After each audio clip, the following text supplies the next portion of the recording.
ফাক তোমাৰ বহুত ভাল দিন আহি আছে, চিন্তা নকৰিবা। তোমাৰ ভাগ্যত সৰ্বমুঠ 13জনী মহিলা আছে।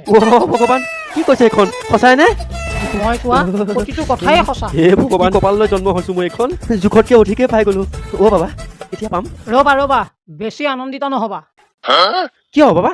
মইতো গোটেই গাঁৱৰ নামঘৰত ভোজ ভাত দিম বুলি ভাবিছো। আৰে শুনিতো লোৱা, কাৰণ 13জনী নাৰী, এজনীহে তোমাৰ পত্নী। কি? এজনীহে মোৰ মানে? তেনে বাকীবোৰ কাৰ? সেই অকৰাটো বাকীবোৰ কাৰো নহয়, তোমাৰেই। মাত্ৰ বাকী 12জনী তোমাৰ কন্যা সন্তান।